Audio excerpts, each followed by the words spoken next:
بسم اللہ الرحمن الرحیم۔ السلام علیکم ناظرین اکرام، آج کی ویڈیو کی ایسی پاک باز خاتون کے بارے میں ہے کہ جن کو حضرت نبی کریم صلی اللہ علیہ وآلہ وسلم میں شامل کیا ہے۔ حضرت ابن عباس رضی اللہ تعالیٰ عنہ بیان کرتے ہیں کہ نبی کریم صلی اللہ علیہ وآلہ وسلم نے زمین پر 4 لکیریں لگائی اور فرمانے لگے، کیا تم جانتے ہو یہ کیا ہے؟ صحابہ اکرام رضوان اللہ علیہم اجمعین نے عرض کیا، اللہ اور اس کے رسول صلی اللہ علیہ وآلہ وسلم کو زیادہ علم ہے۔ نبی کریم صلی اللہ علیہ وآلہ وسلم نے فرمایا، جنتی عورتوں میں سب سے افضل خدیجہ بنت خویلد اور فاطمہ بنت محمد صلی اللہ علیہ وآلہ وسلم ہیں، اور فرعون کی بیوی آسیہ بنت مزاحم اور مریم بنت عمران رضی اللہ تعالی عنہ ہیں۔ آئیے بات شروع کرتے ہیں فرعون کی شادی سے۔ فرعون مصر ریحان بن ولید کی پوتی حضرت آسیہ رضی اللہ تعالیٰ عنہ کو شادی کا پیغام بھجوایا۔ ریحان بن ولید وہی بادشاہ تھا جو حضرت یوسف علیہ السلام کے دور میں تھا، اور وہ حضرت یوسف علیہ السلام پر ایمان بھی لایا، اور اس نے حضرت یوسف کو عزیز مصر بھی بنا دیا۔ پھر جب حضرت خدیجہ آسیہ کو فرعون نے شادی کا پیغام دیا تو ان کے والد اور حضرت آسیہ کو بہت ناگوار گزرا، کیونکہ فرعون مصر پہلے دن سے ہی ظلم و بربریت کے لیے مشہور تھا۔ لیکن فرعون نے اپنی بادشاہ کے زور پر جبراً حضرت آسیہ سے شادی کر لی اور دھمکی دی کہ اگر یہ شادی نہیں کریں گے تو آپ کے والدین کو قتل کر دیا جائے گا۔ لیکن شادی ہونے کے بعد بھی اللہ تبارک تعالیٰ نے حضرت آسیہ رضی اللہ تعالیٰ عنہ کو فرعون سے محفوظ رکھا اور وہ آپ پر قادر نہ ہو سکا۔ اس بارے میں مفسرین لکھتے ہیں کہ شادی کی پہلی رات تھی جب فرعون حضرت آسیہ رضی اللہ تعالیٰ عنہ سے ہم بستری کے لیے کمرے، تو اللہ نے اس پر نیند کا ایسا قلبہ ڈالا کہ وہ ساری رات ہی سویا رہا۔ کچھ کتابوں میں لکھا ہے کہ اللہ تعالیٰ نے فرعون کو نامرد کر دیا تھا، جس کی وجہ سے وہ حضرت آسیہ رضی اللہ تعالیٰ عنہ سے محبت ہی نہ کر سکا، اور بعض نے لکھا کہ ان کو ایک ایسی عجیب بیماری لاحق ہوئی کہ طبیبوں نے اس کو ساری عمر سے صحبت سے منع کر دیا تھا۔ دیکھا جائے تو یہ بھی حضرت آسیہ رضی اللہ تعالیٰ کی ایک طرح سے کرامت ہی ہے کہ اللہ نے انہیں کیسے فرعون کے ناپاک جسم سے محفوظ رکھا۔ بعض روایات میں فرعون کی ایک بیٹی کا ذکر بھی ملتا ہے۔ آپ کو یہ بتاتے چلیں کہ وہ لڑکی انہوں نے کسی سے لے کر پالی تھی۔ ایک رات فرعون نے خواب میں دیکھا کہ اس کا محل نابود ہو چکا ہے۔ خوف و وحشت سے اس کا پورا وجود لرزنے لگا۔ اس نے نجومیوں کو بلا کر ان سے اپنے خواب کی تعبیر پوچھی تو انہوں نے کہا کہ عنقریب بنی اسرائیل کا ایک بچہ تمہارے محل کو نیست و نابود کر دے گا۔ اس کے لیے فرعون نے حکم دیا کہ بنی اسرائیل میں جس کے ہاں بھی لڑکا پیدا ہوا فوراً قتل کر دو، لیکن اگر لڑکی پیدا ہو تو اسے قتل نہ کرنا تاکہ ان کی نسل باقی رہے۔ جب حضرت موسیٰ علیہ السلام پیدا ہوئے تو ان کے والدہ فرعون کی سپاہیوں کے ڈر سے حضرت موسیٰ علیہ السلام کو ایک صندوق میں رکھ کر دریا میں ڈال دیا۔ دریا سے ایک نہر فرعون کے محل کے پاس سے گزرتی تھی۔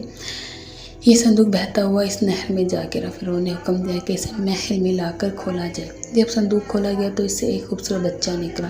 قطبی زبان میں پانی کو اور درخت کو سا کہتے ہیں۔ یہ صندوق پانی اور درختوں کے درمیان پایا گیا۔ اس وجہ سے حضرت بی بی آسیہ رضی اللہ تعالیٰ عنہ نے آپ کا نام موسیٰ رکھا۔ حضرت آسیہ رضی اللہ تعالیٰ عنہ نے جب حضرت موسیٰ علیہ السلام کے چہرے پر نور دیکھا تو انہوں نے حضرت موسیٰ علیہ السلام کو اپنا بیٹا بنا لیا، اور فرعون سے کہنے لگی، یہ بچہ میری اور تمہاری آنکھوں کی ٹھنڈک ہے، اسے قتل نہ کرو۔ لیکن نامرد فرعون کہنے لگا، اسے تم ہی رکھو، جس کی کوئی چاہت نہیں۔ حضور نبی کریم صلی اللہ علیہ وآلہ وسلم نے فرمایا کہ اگر آسیہ کی طرح فرعون بھی اس بات کا اقرار کرتا کہ یہ بچہ اس کی آنکھوں کی ٹھنڈک ہے تو ضرور اللہ تعالیٰ اسے ہدایت عطا فرما دیتا، جیسے ہی آسیہ کو عطا فرمائی۔ حضرت آسیہ رضی اللہ تعالیٰ عنہ کو اللہ پاک نے قرآن میں عورتوں کے لیے نمونہ بھی قرار دیا ہے۔ حضرت آسیہ رضی اللہ تعالیٰ عنہ شادی کے پہلے دن سے ہی فرعون کے ظالمانہ اور کافرانہ اقدامات کے خلاف پہاڑ بن کر کھڑے رہی۔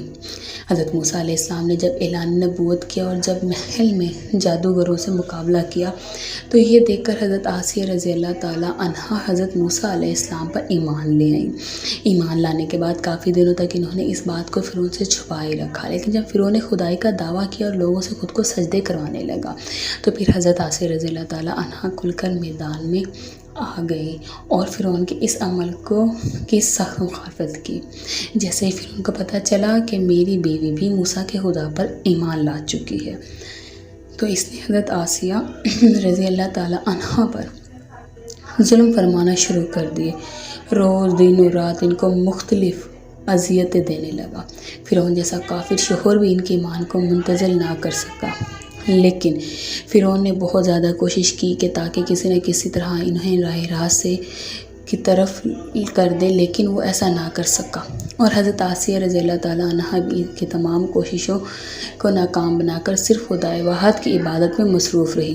حضرت موسیٰ علیہ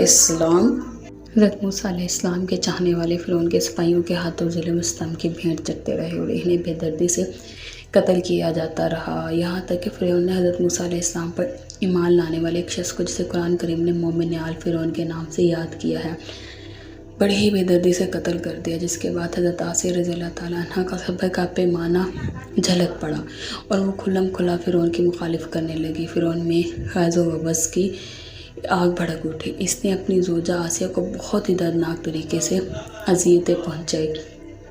اس ظالم نے ان پر بڑے بڑے عذاب کیے اور ان کو بہت زیادہ مارا اور زد و کوب کیا اور چومیاں کر دیا، یعنی چاروں کونٹیوں میں آپ کو گاڑ دیا۔ حضرت آسیہ رضی اللہ تعالیٰ عنہ کے چاروں ہاتھ پیروں میں لوہے کی کیلیں ٹھونک کر چاروں کونوں میں اس طرح جکڑ دیا کہ وہ ہل بھی نہیں پاتی تھی، اور بھاری پتھر آپ کے سینے پر رکھ کر ان کو ریت پر دھوپ میں لٹا دیا اور پانی بند کر دیا۔ اللہ اکبر! ایک دفعہ ذرا سوچئے تو کہ صحیح کہ تنہا عورت اور ظالم و جابر شوہر کا محل ہاتھوں اور پیروں میں کیلیں ٹھوک دی گئی، گرم ریت پر لٹایا ہوا اور سینے پر ایک بھاری پتھر رکھ دیا گیا۔ پھر بھی حضرت آسیہ رضی اللہ تعالیٰ عنہ ایمان پر عزم و استقامت کے ساتھ ان مصائب کے باوجود قائم و دائم رہے، فرعون کے کفر سے اللہ کی پناہ مانگتے رہے۔ ایک روایت تو یہ ہے کہ فرعون نے حضرت آسیہ رضی اللہ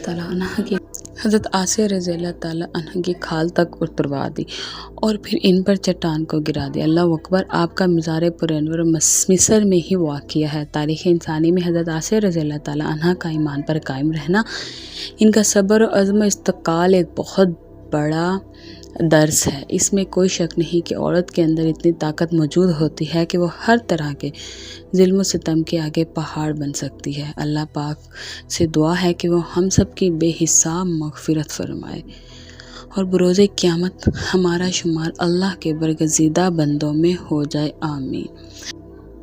سبحان اللہ تعالیٰ! اگر آپ نے ابھی تک میرے چینل کو سبسکرائب نہیں کیا تو پلیز اس کو سبسکرائب کریں، لائک کریں، شیئر کریں اور بیل آئیکن کے بٹن کو دبانا نہ بھولیں تاکہ میری نئی آنے والی ویڈیو کی نوٹیفیکیشن آپ کو بر وقت مل سکے۔ شکریہ، جزاک اللہ۔